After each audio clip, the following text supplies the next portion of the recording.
I am not a spiritual person at all. But you got Donald Trump, a false presenter of Christendom, destroying the global economy for no discernible reason, for no real reason. I'm the economy because I'm bored. That's what he's doing. Ladies and gentlemen, like I said, it is Market Madness Monday, instability galore. Trump is winning, so much winning. They're going to say, Mr. President, we've won too much. Please, no more winning. But I'm going to make you win again. I'm going to say, you're going to beg me, Mr. President, no more winning, please. But I'm going to keep saying, we're going to win more. We're going to win more and more. So much more winning than you've ever encountered, ever assumed, ever wanted. This is exactly the kind of winning that you are going to get. So there's a lot happening here. Hasan was right. Misgift says, I hate Trump. That's so funny. Chap. I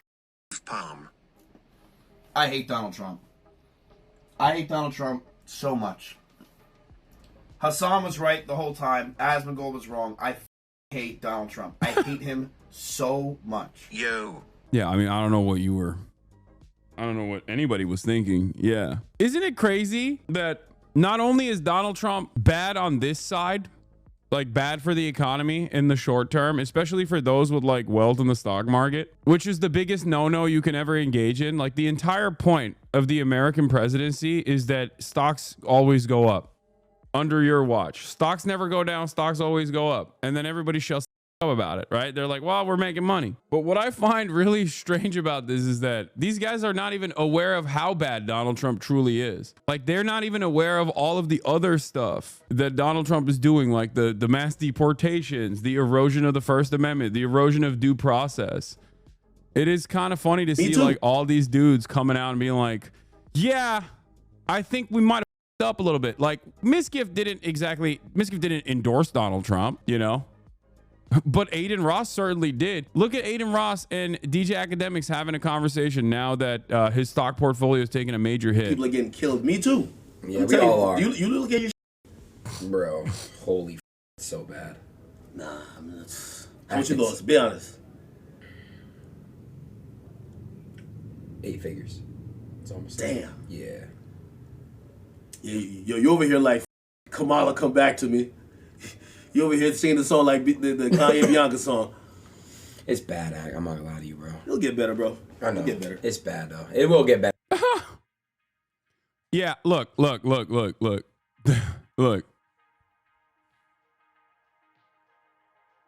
I'm not going to say nothing. Tide is turning. XQC is now saying he never endorsed Trump. Him being there with Eldon and shaking hands with Trump was not an implied endorsement, he said. What happened, dude? What happened? Maybe this was not a meme. What's going on, dude? This is the beginning. One of the funniest parts about all of this is that like the Tim Pools of the world and the Trump riders of the world are like, Donald Trump is eradicating billionaires and their wealth right now. $7 trillion pee-pee poofed overnight. $7 trillion in market value gone. Okay. Couple things that I must maintain here. One, money is the most fake it's ever been. It will never be more fake than it is at this very moment. That's number one. The entire global financial structure is just, it's all maintained through confidence. Okay. It is so crazy. That's number one. Number two, money is the fakest it's ever been. That's number one. Number two, the idea for leftist values and socialists is not just to like everyone's 401ks or their nest eggs or whatever. The entire point is uplifting the working class. It's not about like leftists do not want to nuke the entire planet. Okay. That's not the point. And a lot of these dumbasses on the right don't comprehend that. They're like, oh, I thought this is what you wanted. It's like, no, dude, no. We want everyone to have basic amenities, to have their basic needs met, because we have the power and we have the abundance to be able to do this. We have the surplus to be able to do this. Okay. It's not about just like over rich people a little bit for the first time ever, while simultaneously for no discernible reason doing that and over the working poor spectacularly more.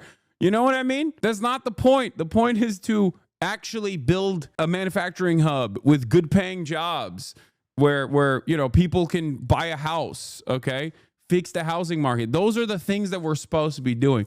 This is not like the point isn't just to be like, haha, $6 trillion of fake value eroded overnight. Lol. It's like, okay, so did people's like retirement funds. You know what I mean? It's such a funny attitude that like some of these Republicans have, which is like, they're just, that's what they think. That's what they think is going on. What they think is going on is like, oh, well, you know, rich people are upset. So this is good. To be fair, it is kind of funny. It is. Especially if you like, you're looking at your 401k, it's not so funny. But then you're looking and you're thinking about like how much more value has wiped out from infinitely wealthier people. And that resentment obviously exists within you. And you look at that and you're like, okay, not the worst thing. Obviously, they will recover from this in ways that you will not be able to. So, you know, I am cautious in the way that I cover this, because on the one hand, it's like, haha, it's funny. But also on the other hand, it's not so funny because what is yet to come is going to every normal person a lot worse than it screws over the super wealthy, because they'll always be like, wealth is a relative concept. You're only as wealthy as your wealth is still at the end of the day determined by how others who don't have that kind of wealth. Like it's a proximity thing, right? They will, under this new structure, still maintain their position, still maintain their status, still be wealthy, just not as wealthy, I guess. Right? Yeah, exactly. You're only as wealthy as others are poor. That's just how it kind of works. That's why I'm like, you know, on the one hand, I think it's very funny because it's like another moment of vindication. Something that I said was incredibly stupid that people seemingly did not listen to. I kept saying like universal tariffs, as a tariff liker, as a tariff enjoyer, as a trade protectionist appreciator, I think what Donald Trump is doing is very stupid. And lo and behold, it was, right? So let's get into it. Donald Trump created a process in which the Bloody Market Monday has taken place. I truly thought about staying behind in New York just to get a better read on Wall Street, but I wanted to be back here with my family, so I had to run back. And a lot of weird shit happened apparently, because I was half asleep on the plane, but like checking the reports, and it seems like there was also an error in the reporting that caused the markets to bounce back up because people were so desperate. Okay. In the midst of this chaos, there was a brief moment where someone misunderstood what Trump was saying, or what Trump's team was saying, and they literally reported it incorrectly, and it caused the markets to rebound because people were like, oh my God, thank God. Okay, the tariffs are a lie. Haha, it's fine. Yeah, here it is. This is absolute comedy. The market was blood red today. Then an unattributed rumor was started on X that there was a consideration of a 90-day tariff pause. The market turned green. Then 5 minutes later, the White House denied the rumor. The market became red again. What are we doing? It is a clown show that one guy, and it's not even fake news, by the way. It wasn't even a fake news situation. It was that Bloomberg account and it's not even a real Bloomberg account. It's just like Walter Bloomberg or something. And he just like makes it seem as though he's directly reporting from the Bloomberg terminal. Like he just tweets like he is a Bloomberg terminal. And ironically enough, he misunderstood what the fucking dude was saying. He just simply, it wasn't even like, I don't think Walter Bloomberg, this guy, I don't think that he was reporting this because he wanted to misinform the public. I think he was reporting this because he's a blue checkmark account that wants to be first to market and misunderstood what Hassett was saying. Because Hassett basically said something along the lines of like, you know, when I'm asked a question and I say, yeah, no, that's kind of how he replied to a question, as far as I understand. And he misinterpreted it. And because it's a Twitter blue checkmark account, he went first to market with it. And when that happened, it blew up. This is everything that I talk about. This is precisely what I talk about in terms of like misinformation and how stupid it is. Remember who posted fake Hassan headlines in Bloomberg style? Reuters reported on it, chat. Reuters, as in fake news from a unverified, silly ass Twitter account, caused actual financial newsrooms to literally go to market with the bullshit. It is crazy. This is the world we live in today. Do you understand how psychotic that is? CNBC reported on it. Instantly, the markets flipped and everyone was like, oh, thank God. Oh, thank God. The tariffs are just fake. He was just joking. 90-day pause. We have confidence in the market again. Buy the dip, buy the dip, buy the dip, buy the dip. Donald Trump's White House comes back and says, fuck you. That's not what we meant, bitch. It's fake news. Here it is. Will you do a 90-day pause? Would you consider that? Or Bill, yeah, I think that the president is going to decide what the president's going to decide.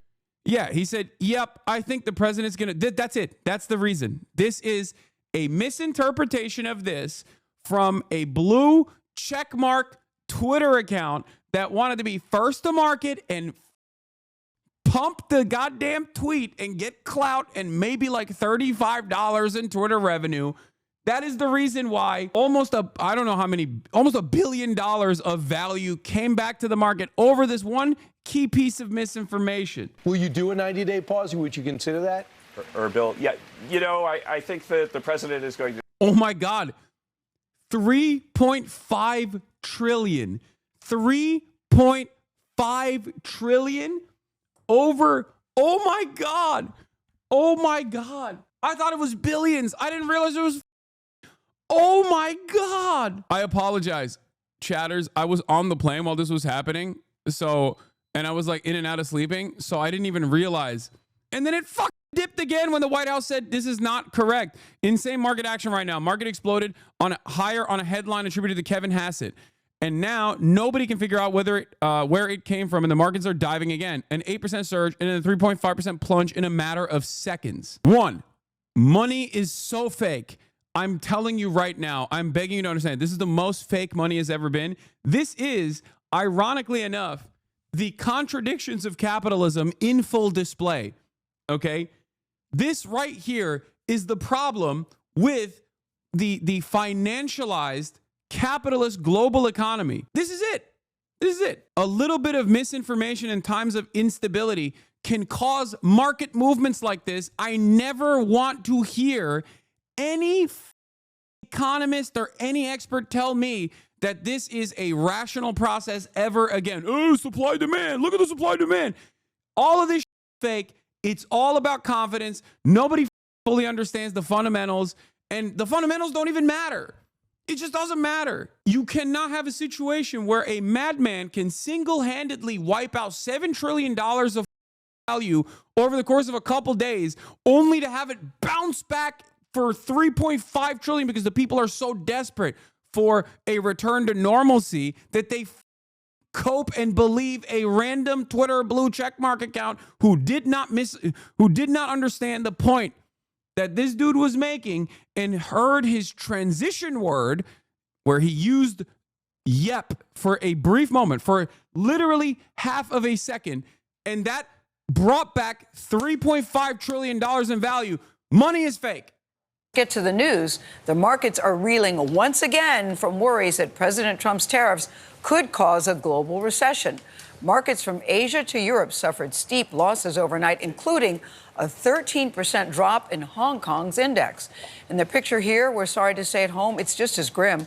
Before trading even opened today, just think about this. The S&P, the Dow, and NASDAQ all suffered sharp losses in recent days, hitting many Americans' retirement accounts. Caitlin Huey-Burns is at the White House, where the president does insist the tariffs are a good thing. Caitlin, good morning.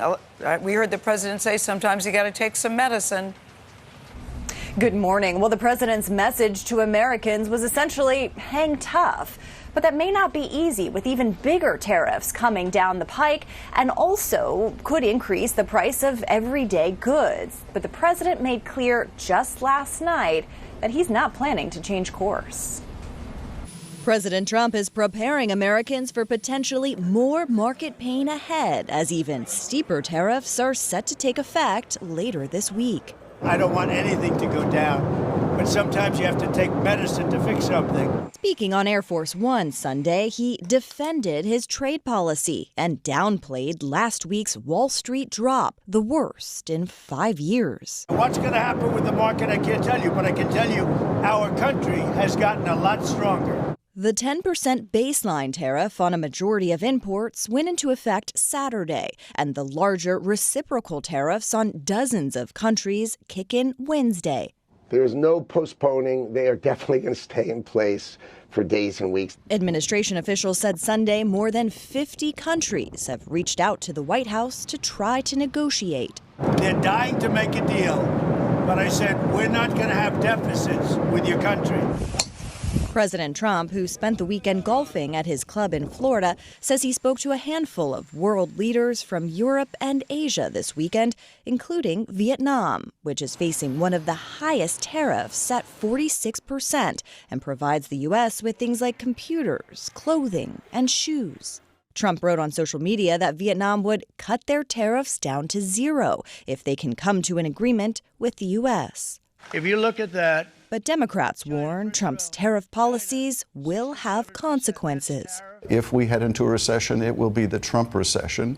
He will completely own it. The president is scheduled to meet with Israeli Prime Minister Benjamin Netanyahu later today here at the White House, where the 17% planned tariffs on Israel will surely come up, as well as the war in Gaza. All right, Caitlin, thank you very much. The last part that I want to maintain, the last part that I want to mention here about this entire process being a casino is that Donald Trump bankrupted his casino. He literally bankrupted his casino. He's bankrupting the casino again. What is happening? But this time it's the global casino. Oh my God. This is literally the same. The guy who had 6 bankruptcies, 6 bankruptcies, including bankrupting a casino, is bankrupting the global casino. And now he's over here sucking the of Benjamin Netanyahu, a war criminal. Holy President, I want to first thank you for inviting me again to the White House. You've been a remarkable friend of the state of Israel.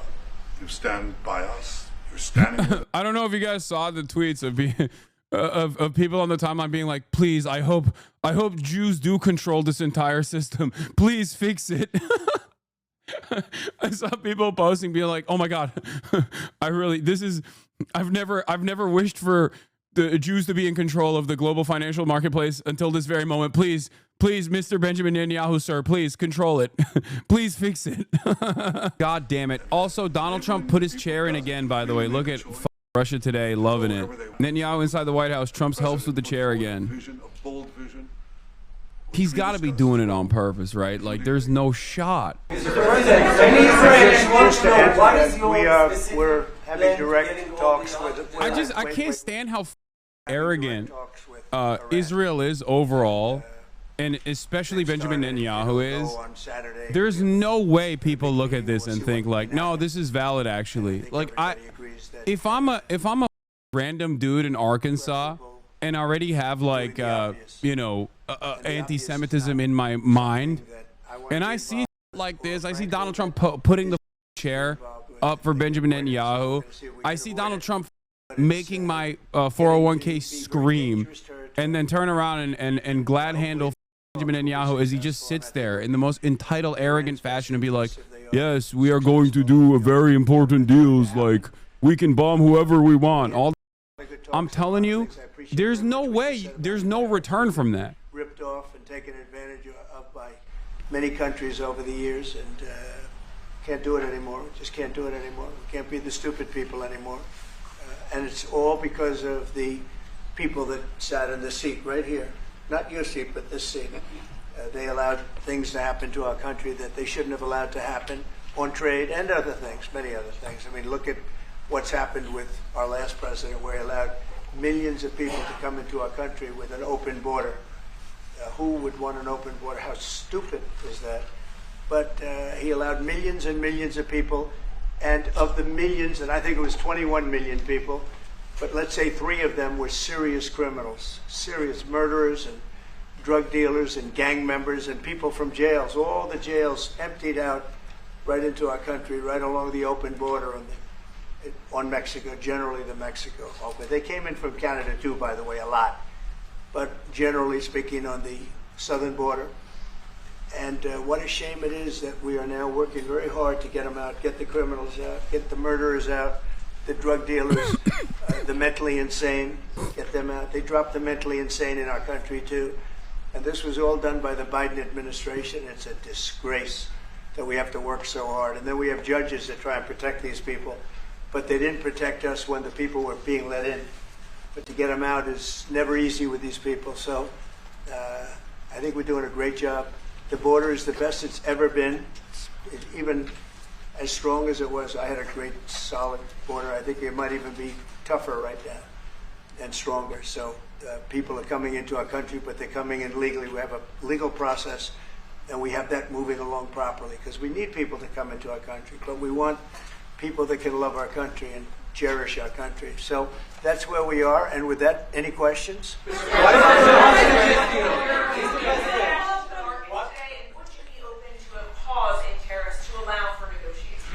Well, we're not looking at that. We have many, many countries that are coming to negotiate deals with us, and they're going to be fair deals. And in certain cases, they're going to be paying substantial tariffs. There'll be fair deals. As you know, I spoke this morning with the Prime Minister of Japan, and we had a very good conversation. They're coming. And I said, one thing, you're going to have to open up your country, because we sold no cars, like 0 cars in Japan. And they sold millions of cars into our country. They don't really take our agriculture, a little bit of it just to keep us slightly happy, but they don't take what they're supposed to be taking. So we have a great relationship with Japan. We're going to keep it that way, but they're coming in to meet, and other countries are coming in. With China, as you know, against my statement, they put a 34% tariff on above what their ridiculous tariffs were already.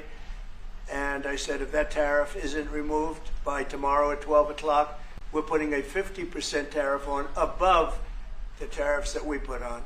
So they've gone for years. They've become a rich country because of people, again, that were in the White House that allowed this to happen. Hundreds of billions of dollars a year they'd make on us on trade, and it shouldn't be that way. And I have a great relationship with President Xi. I hope it's going to stay that way. I have great respect for China. But they can't do this. We're going to have one shot at this, and no other president's going to do this, what I'm doing. And I'll tell you what, it's an honor to do it, because we have been just destroyed, what they've done to our system. You know, we have $36 trillion of debt for a reason. And the reason is that people allowed it to get that way. So we'll be talking to China. We'll be talking to a lot of different countries. And I think, you know, if we can make a really fair deal and a good deal for the United States, not a good deal for others. This is America first. It's now America first. And we didn't put America first. We put America last. The people that were in the Oval Office put America last, and we're not going to stand for it. He's actively destroying the country. He's actively destroying the global economy. He's destroying everything. He is literally, dude, look, I am not a spiritual person at all, okay? But you got the 4 horsemen of the apocalypse. You have pestilence, RFK Jr., bringing back measles like it was, like it fell out of fashion, and the trend has created it once again. It's fashionable again, okay? You got Donald Trump, a false presenter of Christendom, destroying the global economy, for no discernible reason, for no real reason. I'm the economy because I'm bored, okay? That's what he's doing. And also simultaneously undermining the remaining protections that average citizens have against government overreach. Destroying it. It is crazy. It's end time. What are we doing? Very end. How do all these evangelicals not recognize that this is like real end time shit?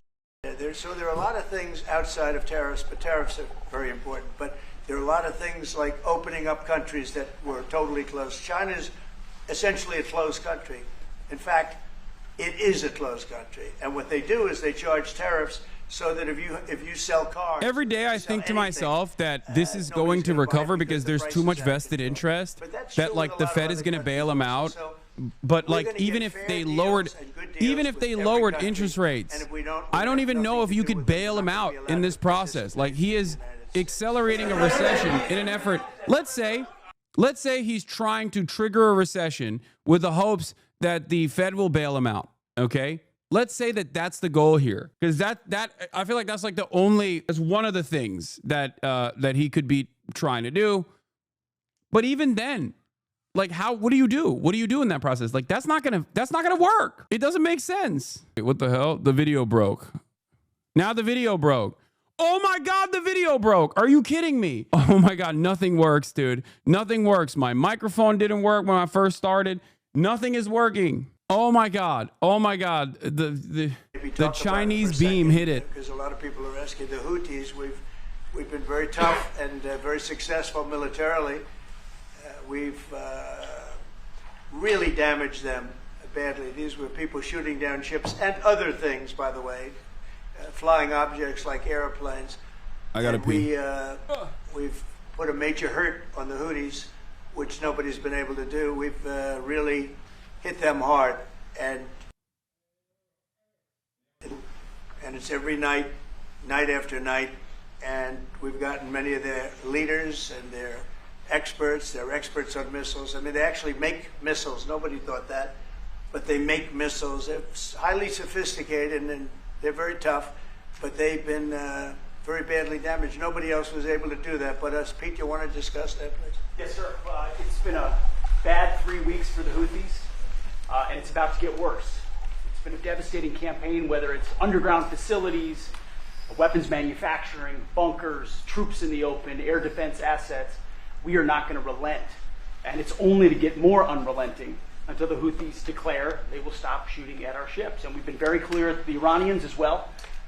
They should not continue to provide support to the Houthis, and that message has been made very clear. So we have a lot more options and a lot more pressure to apply, and we know, because we see the reports, how devastating this campaign has been in them, and we will not relent. We have a great military. There's no military like our military, and despite Biden having given a lot, but nevertheless a pretty small piece, but it was a lot of our military away in Afghanistan, and one of the dumbest situations, I think, and maybe the most embarrassing it was Biden that was dumb. You, sir, are brilliant. Thank you. Thank you for the $1 billion in defense of Israel's genocide by bombing the poorest nation on the planet. You are so sick. Is this recent? It's live. Where they're parading trucks that are armor plated. Yeah, the Houthis are hurting, dude. Far from being cowed by U.S. airstrikes, Yemen's Houthis may be relishing them. We have a tremendous. It's so good, Mr. President. Please keep Yemen, and also please keep bombing the financial markets. You're doing so well, Mr. President. You are a special boy. Essentially approved a budget which is in the facility. It would be so funny if after all of this, he removed only Israel's tariffs. That would be amazing. Donald Trump literally is just like, Donald Trump does not care. He is actively trying to make everyone go, oh, okay, I guess Israel, the Jewish state, is in control of America. Never mind. The relationship is not the other way around. He's just like, yeah, that's right. I'm doing this. They're powerful money people. That's why I'm doing it. I'm revoking the tariffs. It had nothing to do with only on Israel. And they had $100 in the bank, and they give her $2 billion. Many of those cases, all that stuff is going to be cut out. But we are getting a very, very Ekonomi bu kadar kötü gitmesinin nedeni nasıl kapitalistlere bağladın? Abi kime bağlayayım? Nasıl kime bağlayayım? Kim şu anda? Kapitalist değil mi Donald Trump? Salak mısın? Anything that we have ordered, and it's in many ways too bad that we have to do it, because hopefully we're not going to have to use it. But the military is very, very powerful, and it's going to remain that way.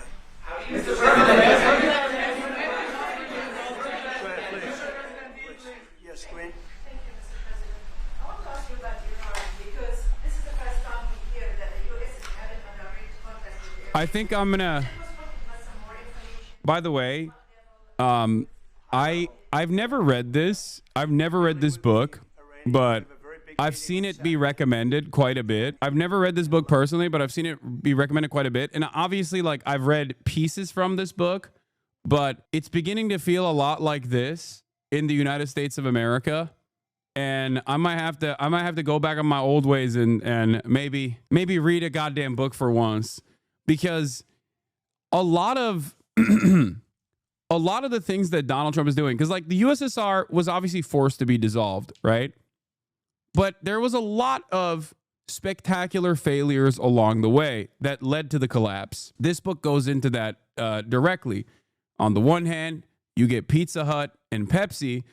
On the other hand, you have to liberalize your markets, and you do that by collaborating with Western Western analysts, and as the regime is falling apart, all of the people with power that collaborate with Western authorities on the matter make out like bandits.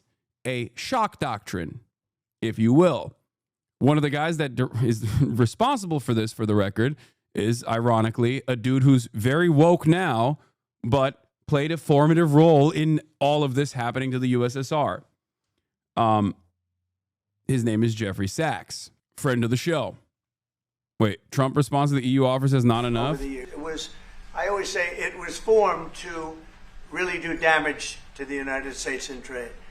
That's the reason it was formed. It was formed with all of the countries from Europe, I guess most of them, not all of them, but most of them. And they formed together to create a little bit of a monopoly situation, to create a unified force. It's beginning to feel a lot like the collapse, the internal collapse of the USSR. The same countries. But this time it's not being accelerated by outside forces, like Western capitalist forces that wanted this to happen. And instead, it's just happening because we're bored. Where they paid NATO, because most of these nations weren't even paying. We were paying for NATO, so we're paying them to guard them militarily, and they're screwing us on trade. So that's not a good combination. So now... What is this? It's really turned around. It's the Trump may opposite. escalate the Libya-style regime change war. Regional diplomatic sources say preparations are underway for a ground operation. Oh my God. Like Japan in that sense. They don't take our agricultural product. They don't take anything practically. And yet millions of cars in a year, Mercedes-Benz, Volkswagen, BMWs. They're sending millions and millions of cars into the U.S., but we don't have a car that's been sold to the European Union or other places, but let's go for the European Union. And it's not going to be that way. It's got to be fair, reciprocal. It's got to be fair. It's not fair. We have a deficit with the European Union of $350 billion. And it's going to disappear fast. And one of the reasons and one of the ways that that can disappear easily and quickly is they're going to have to buy our energy from us because they need it. They're going to have to buy it from us. They can buy it. We can knock off $350 billion in 1 week. They have to buy and commit to buy a like amount of energy. And we have that. You know, we have more energy than any country in the world. I don't know if you know. Dude. He was asked if the EU zero tariffs enough. His answer, not enough. He also waved away suggestions that U.S. trading partners would go to China. They want to be in the arms of the U.S. Yeah, because the tariffs are not about tariffs. They're not real tariffs. Well, Trump is instituting real tariffs, and the counter tariffs, the retaliatory tariffs are real. But the reason why he instituted tariffs to begin with were not because those countries had tariffs. It's because of a trade deficit that we have. And Donald Trump doesn't understand why America has a trade deficit. It is a trade-off so that the United States of America gets to maintain the global currency in which global trade happens with the dollar. This is the responsibility. This is what happens. America is the largest consumption engine on the planet, and also simultaneously, all of the trade is done on the U.S. dollar. This is how we dominate the planet. He's like, oh, this trade deficit is up. We got to fix the trade deficit. Who's going to buy American-made products in much poorer nations, you idiot? You have the SWIFT system. 80% of all trade happening is literally controlled by America, okay? And that is partially as a consequence of the way that we have designed the global market. It's partially a consequence of our trade deficits with these countries. It's crazy. He doesn't understand it. How does he not understand this? You're the president. Crazy Twice the first now. Week. Eggs have quadrupled in price. I said, I just got here. Tell me about it. And Brooke Rollins and our team did a great job, and eggs are down now 79%, and they're all over the place. And this was a problem that somebody else would have taken a long time to cure. We have energy is down. We have interest rates are down. We have groceries, meaning food is down. We have everything is down at levels that nobody ever thought possible. Energy looks like it's going to be in the $2.50 a gallon range, and maybe below that for a car. So for gasoline. So we're really doing amazing. I mean, we're cutting prices because prices got so high people couldn't live. I mean, the prices for groceries, the prices for standard groceries, standard things were going through the roof. They couldn't live, and now those prices are coming down. So call them groceries, but that's down, energy's down, and interest rates are down. The only reason why I don't think Yanis Varoufakis' analysis is correct is because I think he's falling into the trap of thinking that Donald Trump and his administration are actually moving in this direction deliberately and with a clear goal in mind. Okay? Yanis Varoufakis believes that Donald Trump is trying to devalue the dollar, okay, and create some semblance of trade parity that will boost manufacturing in the long term in the United States of America. The issue, on the other hand, is that there is none of the underlying reasons, the skeletons are not there for there to be any sort of parity whatsoever, because there's no manufacturing here. Not only is there no manufacturing in the United States of America, there's no way to boost manufacturing. Without centrally planned economies, you will never be able to quickly develop the infrastructure necessary to become a competitor to China. And even if you had the ideological backing and the money, which America does certainly have the money to do this, okay? Even if you had the ideological backing and the money, which you don't have the actual interest in doing this, you don't have the time, like physically. You don't have it. This would take at least a decade. So on the one hand, while I understand Yanis Varoufakis is trying to make sense of it all and trying to read the tea leaves and say that like Donald Trump wants to, create a more even process on the global stage so that there's like at least more American manufacturing, there's no American manufacturing, and there's no appetite from the labor aristocracy to go and work at these jobs anyway. And also, Donald Trump would not make it so that these jobs are actually well-paying, high-benefit jobs regardless. And he has no interest in fixing some of the other affordability crisis points that pressure Americans every single day. Most importantly, the housing market. So he is the worst guy to do this. He's the worst guy to do this. They said no. I said, all of them. I said, did they ever wink at you like, you'll be okay? You're going to be okay? No, they didn't do that. They'd slap us. The hatred is unbelievable. I think you're both wrong. I think he's just justifying his tax rate increases really revenues without calling it a tax hike, which is what tariffs are. No, I've said that. I think there are a couple top-line agenda points here that Donald Trump has openly mentioned. Bad. The pipes are worse, and the stories I heard were incredible. But I just said, was there any sign of potential love or affection? And there were none whatsoever. It was amazing to me. There was nothing like, here, take this, it's a little extra meal or something. They lived like hell. I don't know. They were amazing to me because they seemed to be pretty normal. They weren't scarred. But I guarantee underneath they have to be scarred. And one was there for 356 days. Another was there for about 180 days, a long time. These are people that have been. Did Yanis really say Trump is doing this for good? No, Yanis thinks it's going to fail, but I think he thinks that the Trump administration has like some intelligence behind these decisions. I don't think so. That you feel are farther along in getting their tariffs lowered? I think there are many that want to get rid of tariffs right now. European Union, I mean, as badly as they've treated us, they've brought their car tariffs essentially off. I guess they brought it down to 2.5, and I hear maybe to nothing. But it's not only tariffs; it's non-monetary tariffs. It's tariffs where they put things on that make it impossible for you to sell a car. It's not a money thing. They make it so difficult. The he wants to dominate. He wants to basically do something that like technically an international trade is illegal, but there is no way to escalate these disputes to an international body like the World Trade Organization. So he basically wants to dominate whatever decisions governments are making that maintain their sovereignty.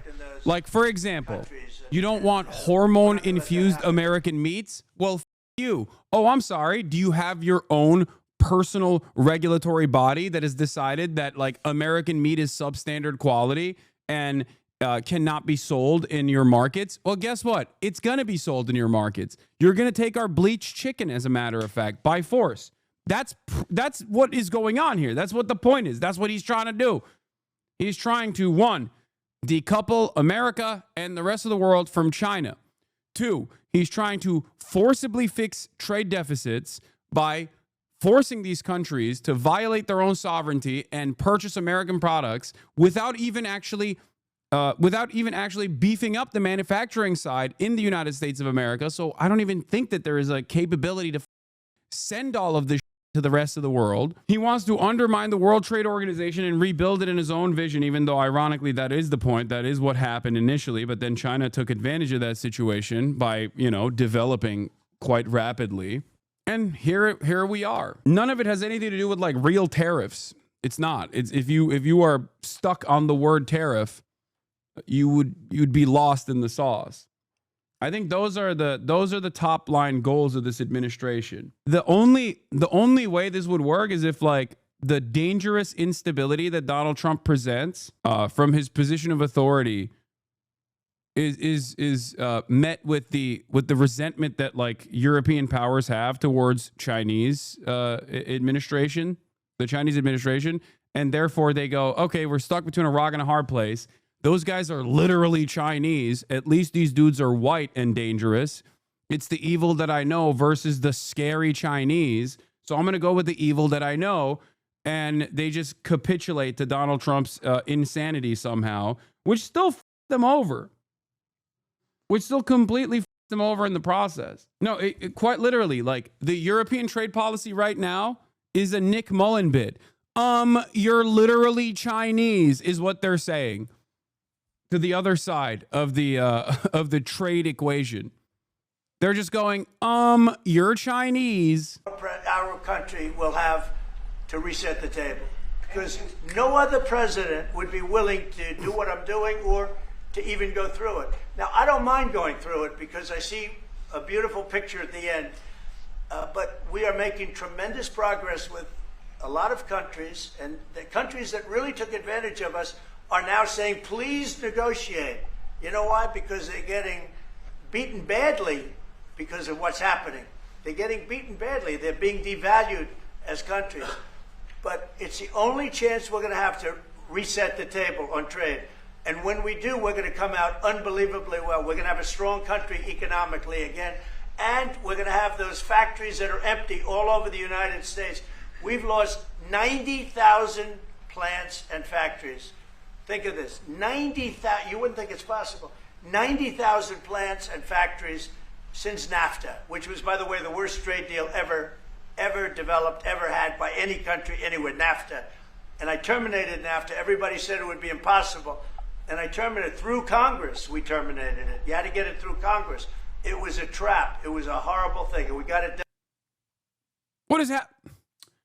Bro, that's crazy. That's crazy that this keeps breaking. They cheat like crazy. Nothing Canada works anymore. cheats, America Mexico no cheats. longer It's one of dominant. those things. Nothing works. We are resetting a table, and we're going to have great trade, and we're going to have a very strong country. Our country is going to be at a level that has maybe never been, or maybe, our country was the strongest, believe it or not, from 1870 to 1913.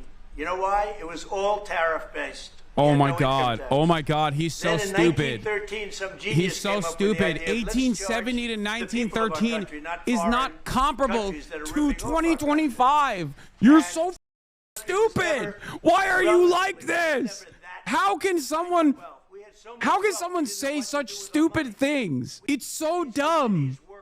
Okay, Donald Trump knows this is a dumb comparison. You know why? Because just a couple weeks ago he went, everything's computer. What do you think that is? Everything's computer. You said it yourself. Everything's computer. You think it's the same? You think was everything computer in 1879? No, nothing was computer. Everything's computer now. Help Israel a lot. You know, we give Israel $4 billion a year. That's a lot. Congratulations, by the way. That's pretty good. But we give Israel billions of dollars a year.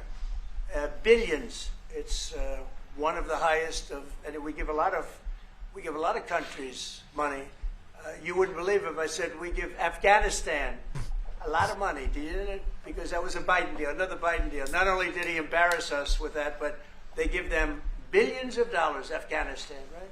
So, but no, we take good care of our friends, and we don't take care of our enemies. If they would lower Israel tariffs. He said maybe not.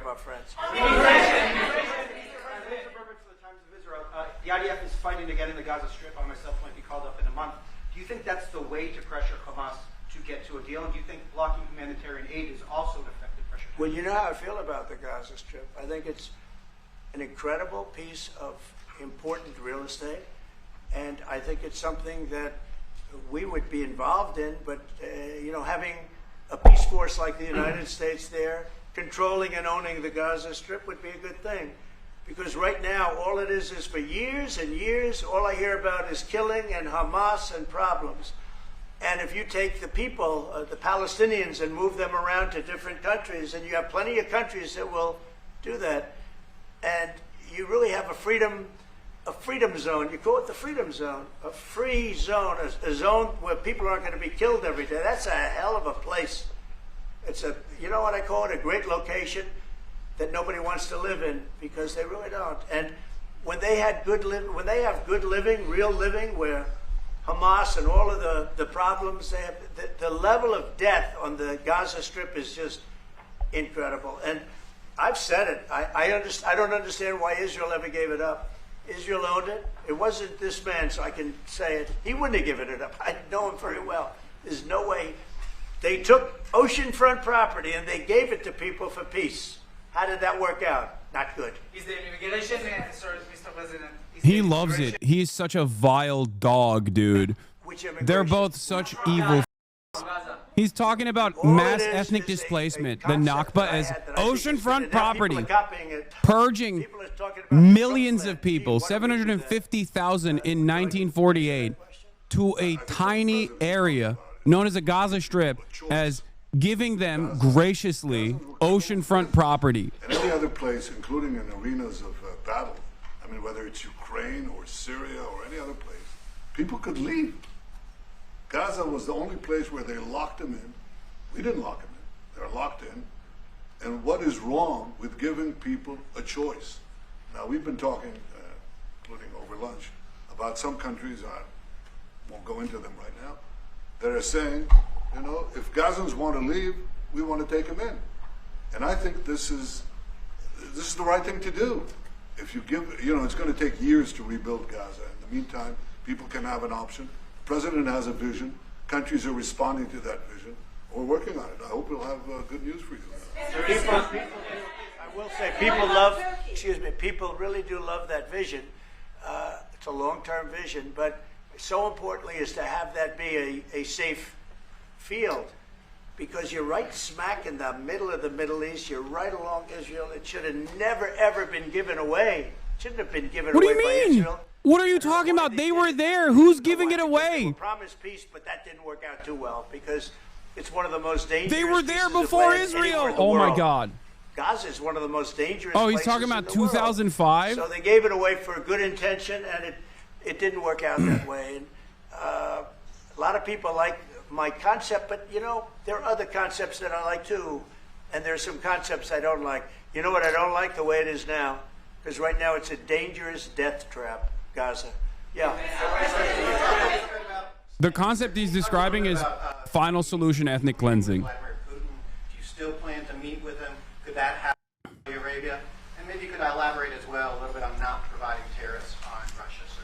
So I want to see what Asmongold's chat is saying about this. Tariffs with Russia By America being dominated by a foreign leader. War, and I'm not happy about what's going on. too. the bombing, because they're bombing Let's like see how crazy based they right now. think. They're bombing. I don't know Two-faced what's happening Netanyahu. there. That's not a good situation. So we're meeting with Russia. We're meeting with Ukraine. And we're getting sort of close, but I'm not happy with all the bombing that's going on in the last week or so. Okay, they don't like Horrible. it. They don't like It's a it. horrible thing. They don't like it either. Horrible thing. Hassan literally checking your chat. What a bozo. I like to see what the other side is saying.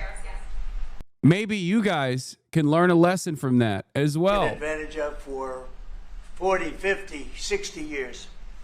And the reason we got ripped off and the way they did it was tariffs. They would charge tariffs, massive numbers of dollars.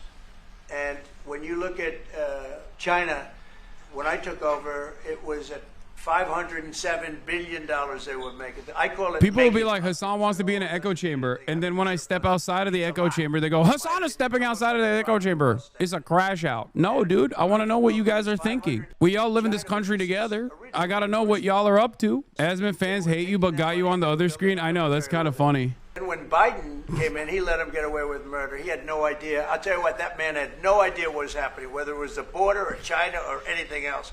He had no idea what was going on. And they went wild. China went wild. And the money they make is ridiculous, okay? It's just not going to happen. And hopefully we'll get along with China. If we do, that's great. And if we don't, that's okay too. But we can't let that continue because that's an abuse.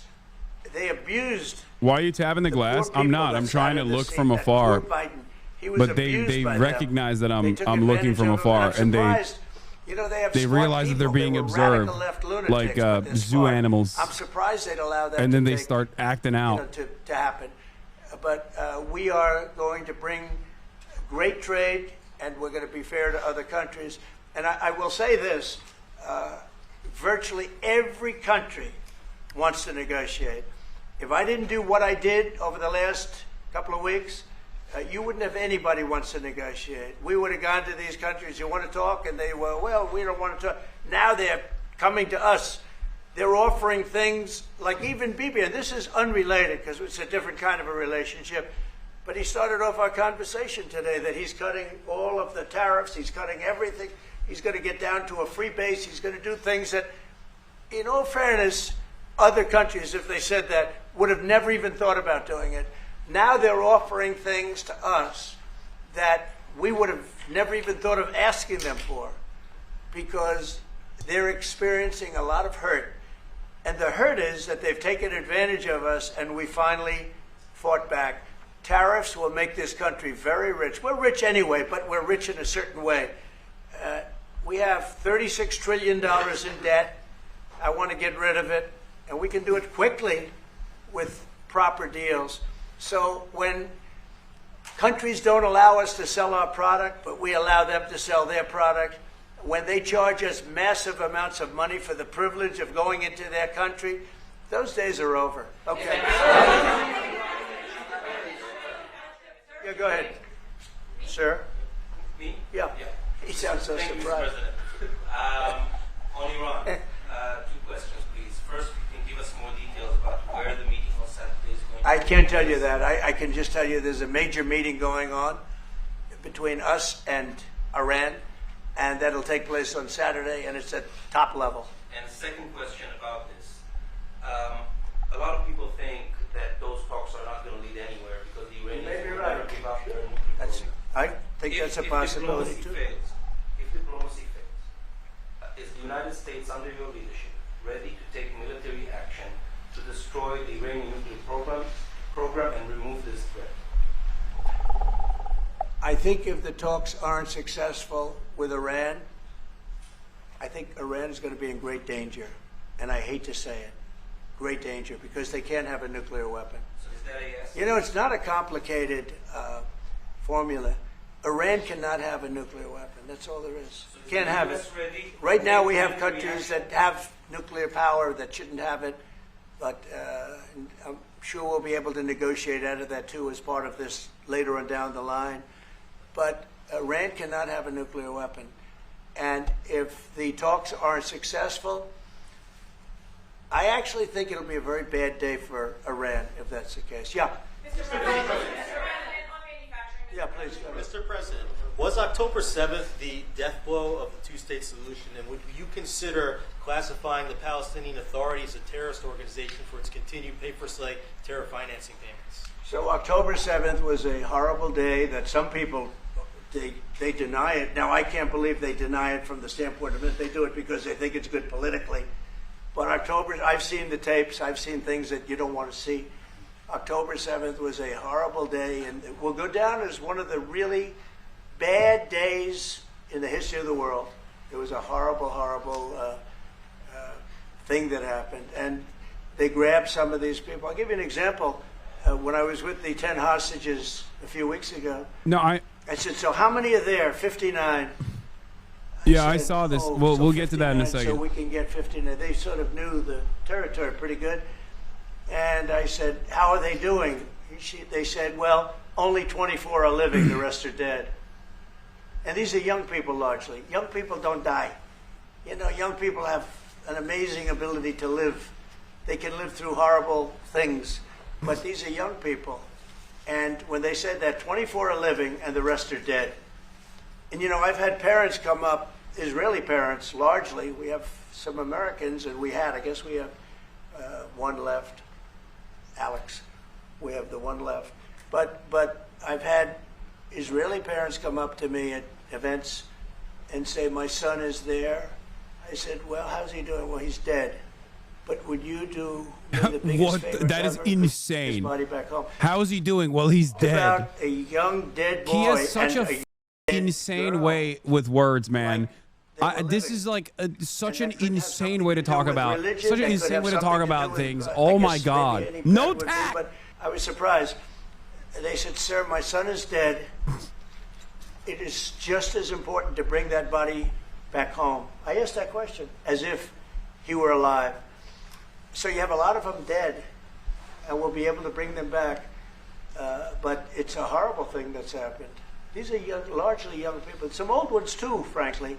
And those people have lived in hell. When they came off, the second group that came out, they looked like they just got out of a concentration camp. They looked exactly like the pictures that I'd see from the 1940s, the concentration camps.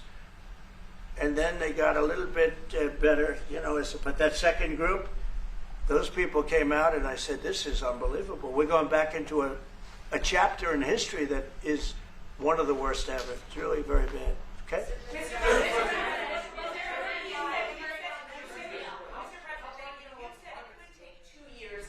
American manufacturing fully up to speed in response to these tariffs. What happens in the meantime? Should Americans be prepared potentially for years of disruption? We have now $7 trillion. Think of this, $7 trillion of commitments from companies wanting to go in, from Apple to many, many companies. But that takes time. Many from Taiwan. What? It takes time to Of course it takes time. Well, are you asking me a question, or are you telling me? Yeah, it takes time. You know, you got to build a thing called a factory. You have to build your energy. You have to do a lot of things. I'm giving them energy. You know, we're going to let Why them are they build jumping their own topics and completely power ignoring the plants. genocide? Their Why do own, you think? Essentially, Because both they're of gonna be in them charge know of that the it's a power genocide plant and like because it. Our power is not reliable enough. You have a grid that's old and susceptible to a lot of things, including bombing and weather and a lot of other things. And we're going to give them record timing in terms of approvals of electric plants. Most of them want to build electric plants. We need massive amounts of electricity if we're going to compete with China and others. And interestingly, we're way ahead right now in the AI race with China. But the way we lose that race is if we can't give them electric. But we have more plants being built. We have everything. We're doing so great. And we want to keep it that way. And tariffs will be an important part of it. But one of the other things, Lee Zeldin's doing a fantastic job, head of environmental protection. And he's doing very rapid approvals for people to get, for big companies that are going to build a plant that's going to cost billions of dollars. And we're going to get them their approvals. They have to be environmentally perfect, everything good, but they're going to be in record time, a matter of months versus a matter of many, many years. Okay? Go ahead. Turkey claims it will stabilize the situation in Syria. Turkey? Yeah. This is huge. Turkey to influence it. Turkey's influence in Syria can actually make it a better, more peaceful country, or vice versa? Well, I have great relations with a man named Erdogan. Have you heard of him? No. And I happen to like him, and he likes me, and I know the press will get very angry. He likes Erdogan, but I do, and he likes me, and we've never had a problem, and we've gone through a lot, and we've never had a problem. We've always got, as you remember, we got our minister back from Turkey. You remember that? And this was a big deal at the time, and we got him back. And I told the prime minister, I said, just, Bibi, if you have a problem with Turkey, I really think I'm going to be able to work it out. You know, I have a very, very good relationship with Turkey and with their leader, and I think we'll be able to work it out. So I hope that's not going to be a problem. I don't think it will be a problem. Now, with that being said, I believe it was Turkey, and I said that to him. I said it. I said, congratulations. You've done what nobody's been able to do in 2,000 years. You've taken over Syria with different names, but same thing. I said, you've taken it over. He's taken it over through surrogates. He goes, no, it was not me. I said, it was you. But that's okay. You don't have to say, well, it sort of maybe was me. Okay. But what he did, look, he's a tough guy, and he's very smart. And he did something that nobody was able to do. You know, you got to hand it to him. Any problem that you have with Turkey, I think I can solve. I mean, as long as you're reasonable. You have to be reasonable. We have to be reasonable. Thank you very much, everybody. I appreciate it. Thank you. Thank you. The Syrian case is a particularly interesting one because the Turkish government and its actions are advancing the interests of NATO and advancing the interests of the United States, as Donald Trump is pointing out here, in Syria specifically. But Israel also is the American client state. So we are quite literally, once again, in Syria, funding both belligerents, okay? Funding both sides, and they're fighting one another. It makes no sense.